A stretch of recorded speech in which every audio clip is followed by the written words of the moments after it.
take the wings first. I'm going to break these down. So we're taking the wings first.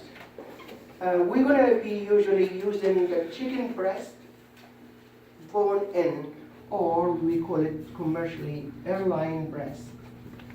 So I'm going to take also separate the legs from the rest of the body. Here we are. Okay. Sometimes you get a chicken has the giblet, the liver, the two hearts, and neck, and of course some extra fat just because you are a nice person. So you get all that. Cut all that off. Yeah. Of course, this is all non-usable ingredients. Except So when you order kitty chicken, cats. you want to order Right. wogs. Wogs is the term, it means without giblet. Wogs is a commercial Wogs. for without giblet. It means you don't get the gift wrapped in a little diaper in it. That's So, good frying stuff. now my favorite part, breaking the chicken back. Yeah. That's so cruel. I know, but it just makes me happy. You're a mean man, chef. And I want to teach you something about when you debone your knife, your chicken. Try to dry your knife every time. Don't debone anything with a wet handle. Always have it dry. So I usually debone the breast. Also, if the chicken has feathers, that means the quality control is not there. Because when you say you want a chicken, you didn't ask with feather. Just like when you buy filet fish, if it has bone, I didn't want that bone. Why are you sending me this? So usually talk to your vendor. So it has two breasts. I usually try to push it down, stabilize it, and then go right here and make a light incision. Okay? And then using the tip of your knife to always, when you are deboning anything, you got to see your finger, number one, and always your knife is toward the bone, not toward the flesh. And of course, you don't want to talk to other people. Here we are, loosening this here completely. Again, as close as you can. Remember, you are in control, not the chicken. So you can maneuver the chicken this way or either way, feeling comfortable.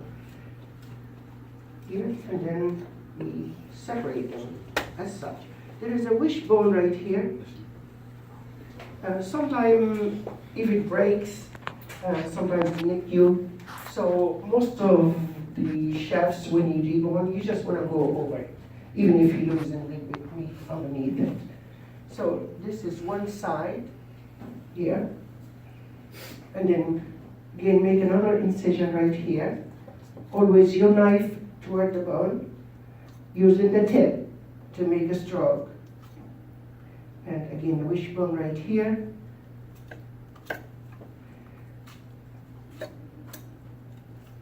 Again maneuver the chicken because I'm trying to get as much meat out of the cage here.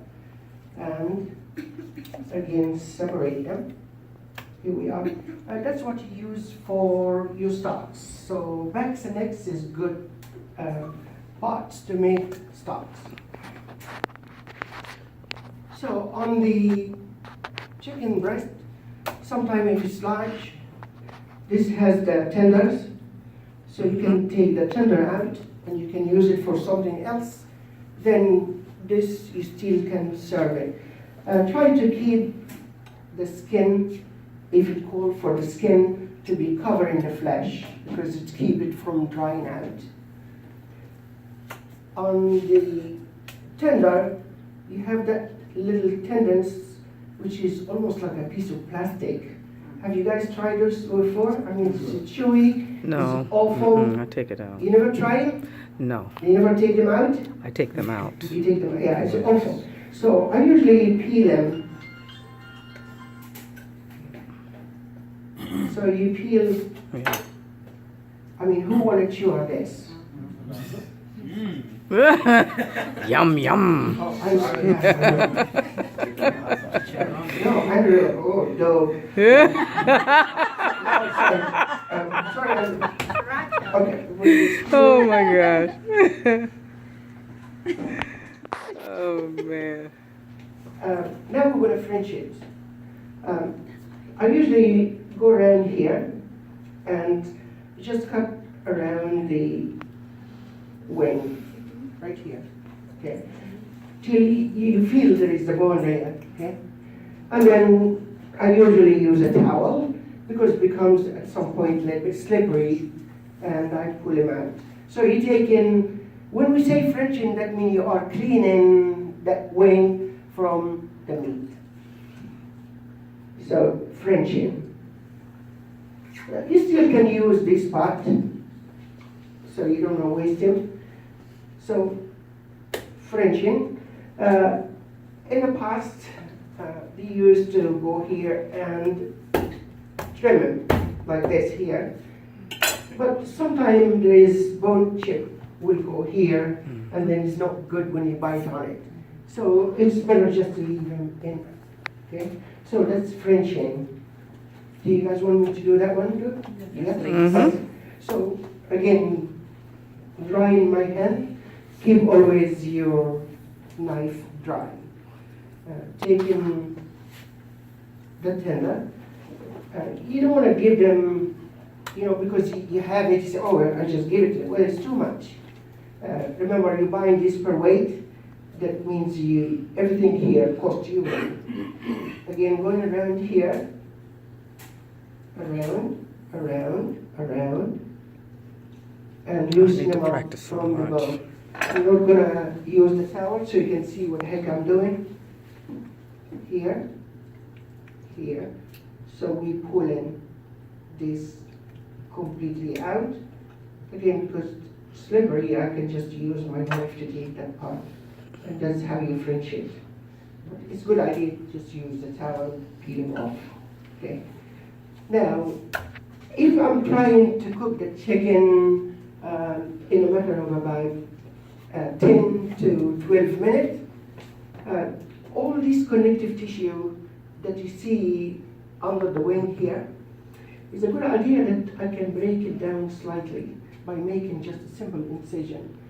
Because when you get that chicken sometime in your restaurant, and then you eat everything, and then you see a little bit of pinkish in this part here, and it turn off, right?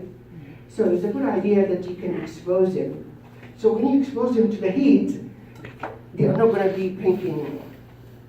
It's just eliminate problem that the customer will send back because, oh, look, it's undercooked. But that's where all the blood clots are. So nothing you can do about it, but the best way is to just make an incision. Question? Isn't sometime that part of the chicken connected to the wing? It is. That's the one. Yeah, You he took it out. chopped it off, yeah. That's the first thing that I, okay, I'm gonna Wing. repeat. Yeah. So this is That's the like that. little drumstick. Yes. here. Mm-hmm. Now we can work on the wing. It's a good idea also to utilize the wing for, I mean, wing nowadays is expensive because all the wing stores and the pizza places now giving you wings in order for you to buy pizza. So more demand, more cost. So I believe it's like $1.20 a pound. And there is about 8 wings per pound. So it's costly. So I'm going to go Send this here, to you, right don't I? underneath here. See this here? I'm going to cut. And then I'm going to use the tip of the wing as the leverage to fold it down and push it downward. Just like peeling it. Here. So I'm using this to peel it down. And then I'm going to take one of the bones out, and then I can cut the tip off, I can use that for stock, and then this can become like the lollipop. Kind of way. So it's easy to. Okay, one more time on this. Yeah? Yes, Sure. please. Okay. Again, right here. Just a little bit loose here. And then, again, using a towel, it becomes slippery. Push it down. And then we're gonna pull one of the bones out here. Cut the tip off. And here you go. And we'll use, again, all that for stock. On the legs and thighs,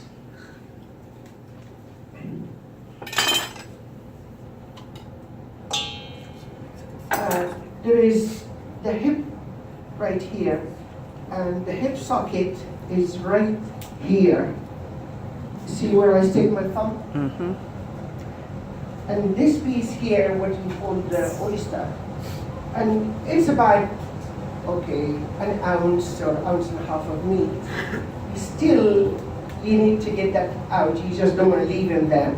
So you stick your finger, can bring this back here, and then I'm going to use the back of my knife. Don't use the tip. The back of your knife has more control. If you use the tip, it might slip and cut yourself. And for dark meat, it's easy to push and pull, not in the breast. And here's that piece of meat called the oyster, because it's shaped like an oyster, and that's the hip socket. This is the hip socket right there. So when you stick your thumb, you are peeling it off. Okay? We'll go into the next one. Again, sticking your thumb in there. You peel it, comes right off. Turn it around so you break it. Again, using the back of my knife, push and pull. That we're going to add to our stock. Now we can debone either only the thigh and keep the leg, or we can debone them both. So I usually just use the back of my knife, again using this part here, and I will peel it off the bone. If you have an idea to put a filling inside or anything else, then you will get that together. We are. And then we'll cut that part completely off. So this is already been deboned. So if you have like a sausage or a filling or anything, you can secure it with a toothpick, or you can wrap him, and then you can roast it, and you can serve it as such. But I can still make it a little bit more presentable by trying to French part of the leg. So by taking my knife right here and give it a whack, stock, and then I will push that part down, so it will give me much better presentation than just the leg. Okay? Because you as a chef, you want to show the skills. You don't want to just take something out of the box, okay, just dip it in the flour, boom, boom, ready to go. And of course, if you want to debone the whole thing, then you just go around and you can debone everything. It's not that difficult. So I will just do one more really fast for the student not paying attention. If you guys want to move closer or take another angle, maybe that will help.